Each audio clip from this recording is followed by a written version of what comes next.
El tema que tiene que ver con los maestros, con los docentes, sigue dando que hablar y sigue también generando malestar en varias personas que forman parte, que integran el magisterio. De hecho, profesores pertenecientes al SUTEP Tumbes han realizado una protesta en las calles exigiendo la anulación del examen docente.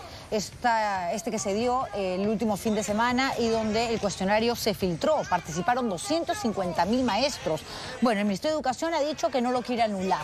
Y ellos dicen no, que se anule. Exigen la nulidad de esta prueba por las irregularidades que además ya están siendo presentadas en la Fiscalía. Las pruebas que decía el Ministerio de Educación que no habían ya están llegando al Ministerio Público. Y bueno, estamos viendo el malestar que ha generado en este grupo de profesores y sobre el tema y sobre todo lo que está pasando en el sector educativo, vamos a hablar con la congresista Flor Pablo del Partido Morado, quien ya está con nosotros. Ella ha sido titular de la cartera de Educación, ella integra la Comisión de Educación y ya está con nosotros vía Zoom. ¿Cómo le va, congresista? Muy buenas noches. Hola Juliana, muy buenas noches, gracias por la invitación. A usted, quien no fue a la invitación, no asistió, no se presentó, fue el ministro de Educación, Carlos Gallardo, hoy. Sí, mira, yo creo que eso no ayuda en este momento donde lo que necesitamos justamente es dar tranquilidad también a los profesores, a las profesoras que se han presentado a la prueba.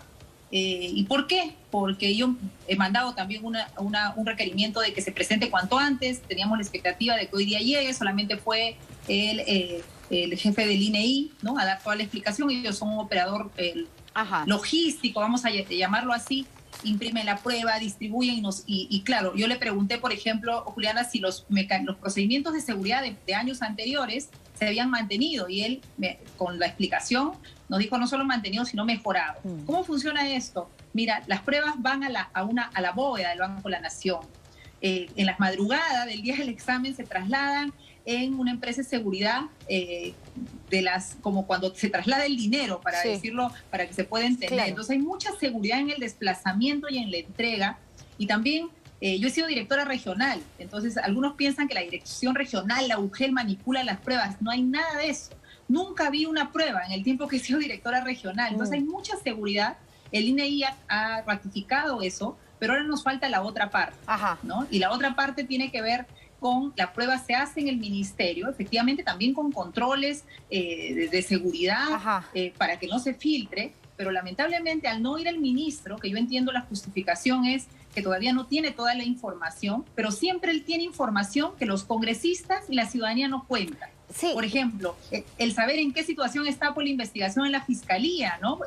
Él debió haber ido, creo que no ayuda, ¿no?, en un contexto en el que la población magisterial pide que ya se anule una prueba, pero antes de tomar esa decisión tenemos que hacer la investigación. Seguro, porque además ahora mismo se están tirando la pelota, ¿no? El Ministerio de Educación dice, nosotros no vamos a anular la prueba y además no es responsabilidad del Minedu, sino del INEI, porque ellos no solamente debieron cuidar las pruebas, sino encargarse de que no se filtre la información que estaba allí, que finalmente es lo que sucedió. Porque además tenemos como claro ejemplo a un maestro en Cusco que ha dicho, de mi grupo, un montón de profesores ya tenían las respuestas. Y esto ha pasado en Cusco y esto ha pasado a nivel nacional. Entonces es imposible creer que documentación contundente no va a llegar a la Fiscalía, no va a llegar al Ministerio Público para determinar que aquí hubo trampa, que hubo profesores que obviamente no actuaron bien y que por lo tanto, bueno, pues toda la prueba se tiene que anular y hacer un nuevo examen. Me imagino que usted está de acuerdo con eso. Mira, lo que yo creo, Julián, es que primero hay que determinar, mira, todos los años que viene la prueba desde el 2012 acá, ha habido intentos de decir que ha habido alguna filtración y en ningún caso ha ocurrido ello. Se hacían las investigaciones y se llegaba a comprobar que todo esto era falso. Entonces, también hay que tener, en un momento de tanta inestabilidad, recuerda que hay una agenda también vinculada a que simplemente no hayan evaluaciones, ¿no?, que los nombramientos sean automáticos en función de que ya si el profesor está contratado un buen tiempo, pues automáticamente se le nombre. Entonces hay que tener mucho cuidado porque desacreditar un sistema de evaluación que ha venido funcionando de manera adecuada, con muchos estándares de seguridad, y que ha ganado una confianza en el magisterio, creo que requiere no apresurarnos en decir ya se invalida la prueba, sino que lo que hay que exigir es que rápidamente las investigaciones y las evidencias, por eso ahí más bien invocar a la Fiscalía y al Ministerio que pueda a través de la Procuraduría también presionar a una respuesta más rápida porque definitivamente el tiempo pasa, el desconcierto crece, pero sí, claro, si hay las evidencias, definitivamente las decisiones que se tienen que tomar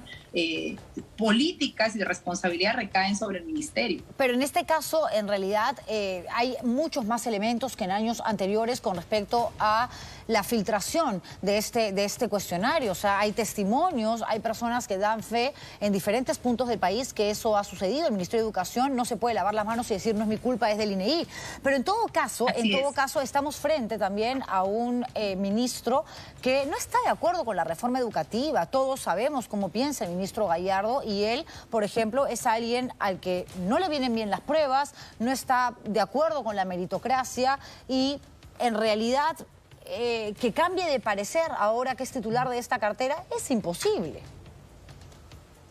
Mira, una cosa es lo que él puede haber dicho antes y otra cosa es ser ministro y enfrentarte a que esas evaluaciones, Julián, ya están planificadas. O sea, hay evaluaciones, por ejemplo, ahora en diciembre hay otras, el otro año, son evaluaciones que están en el presupuesto público, que están en normas. Entonces, él para desactivar todo eso, o cualquier otro ministro, tendría que desmantelar todo un sistema ya armado. Eso fue la importancia de tener políticas públicas que se sostienen en el tiempo. Entonces, es por eso que él tendría que ir justamente a aclarar cada uno de los puntos. Yo lamento muchísimo que hoy día no se haya presentado en la comisión. Creo que pierde él en términos de credibilidad. Y también de liderazgo, de un momento tan delicado, ¿no? Si hay las pruebas, hay que agilizar, por supuesto, para eso está el ministro, el ministerio, para hacer las coordinaciones con la fiscalía y cuanto antes, si están las evidencias, bueno, tomar decisiones, pero acá no podemos estar diciendo, no, mira, es que el INEI es el que hace, no soy yo. Aquí hay una responsabilidad política, el ente rector es el Ministerio de Educación. Seguro. Entonces, y bueno, ahí vamos a seguir desde el Congreso insistiendo en una nueva presentación y lo que se necesita cuanto antes, la verdad, es la investigación y tomar una decisión para evitar esta situación de desconcierto de los profesores y de malestar totalmente legítimo. Pero un malestar además que sigue creciendo. Veíamos antes de iniciar esta entrevista a un grupo de profesores en Tumbes que salían, ¿no?, a marchar, a desplazarse, a protestar pacíficamente a las calles y a decir queremos una nueva prueba. Y también están en su absoluto derecho de pedir que se les escuche, que se les oiga. Claro que sí, porque lo que no podemos permitir es que una evaluación que ha venido funcionando, como te digo, bien. Pueden haber muchas observaciones, muchas incluso críticas de algunos que no les parece la evaluación, pero había ya un avance en términos de reconocer que el sistema, ¿no?, el sistema de evaluación con todas sus seguridades funcionaba. O sea, no habían funcionarios, pues que no hay denuncias, como te digo, desde el año 2012 en adelante, una denuncia cierta, más allá de siempre salían, se ha filtrado y se hacía la investigación y salían que eran falsas, que no eran. Ahora, como tú bien dices, hay más denuncias, algunas evidencias adicionales a los años pasados. Entonces, lo que necesitamos cuanto antes es que la investigación concluya, ¿no?, y que el ministro, por favor, se presente a la comisión, se presente al Congreso y se presente sobre todo a la ciudadanía. Lo que pasa es que además estamos hablando de un ministro que representa a un gremio que tiene una pelea, que está enfrentado al SUTEP, ¿no? Él es parte del FENATE. Entonces ya estamos hablando de una situación que más allá del tema educativo puntualmente se ha politizado. Entonces hablar digamos, encontrar soluciones en un momento tan crítico donde hay factores externos que también entran a tallar es delicado, congresista. Yo le pregunto, ¿usted cree que debe ser interpelado y eventualmente censurado o debería renunciar el ministro Gallardo? Para ser más clara, ¿le parece bien que él continúe en la cartera de Educación? Mira, Juliana, yo creo que lamentablemente por la situación de polarización en la que estamos, incluso ya se genera una polarización a nivel de los profesores, porque al ser el ministro de un sindicato, efectivamente, más allá de que llegue con toda la mejor voluntad, yo he tenido reuniones con él de querer hacer las cosas bien y para todos, él viene desde una representación sindical. Entonces creo que en este momento lo que necesitamos es un ministro con conocimiento del sector, por supuesto, con manejo político, pero que permita tender puentes, que es lo que hemos dicho durante todo este tiempo. Y creo que en este momento, si el ministro, porque yo he sido de las que he dicho, le vamos a dar un voto de confianza, pues no podemos seguir en esta inestabilidad. Entonces imagínate, ministro cada 2, 3 meses, pero no sale, no explica, Y lo que lamentablemente alimenta es este tipo de mensajes, ¿no? Que él está con sus sindicatos y no está respondiendo a toda la ciudadanía. Que es algo tan típico, hay ¿no? que ver cómo se dan los siguientes días. Sí, que es algo tan típico, digamos, de varios, se está convirtiendo en una constante de varios representantes del Ejecutivo, ¿no? Empezando con el presidente de la República, que no hablan y que no hacen más que generar zozobra con estos silencios que se prestan a una serie de especulaciones. Pero hay ellos que son concretos y así como desde el gobierno parece que no les interesa mucho el tema de la educación, en el Congreso de la República está sucediendo lo mismo. Primero porque estamos ahora mismo frente a una situación donde estamos viendo que desde la propia Comisión de Educación que usted integra, el presidente Esdras Medina está presentando proyectos que lo que están buscando es traerse abajo la reforma universitaria y golpear a la SUNEDU, ¿no? Ha propuesto que sea elegida la superintendente o el superintendente de SUNEDU por los rectores universitarios, como antes sucedía con la Asamblea Nacional de Rectores, es decir, pasarían a ser jueces y parte. Estaríamos volviendo a lo mismo, ¿no? Y le restaría obviamente peso a SUNEDU, que es la entidad creada para administrar todo lo que tiene que ver con el funcionamiento, el correcto funcionamiento de la educación universitaria. Y por otro lado, este mismo presidente de la Comisión de Educación, Esdras Medina, de Renovación Popular, acaba de presentar un proyecto que plantea una segunda oportunidad para las universidades que no tienen licenciamiento de SUNEDU. O sea, Telesub debe estar feliz, ¿no? Porque van a regresar de pronto con su fachada de AAA. O sea, ¿a eso vamos a volver, congresista?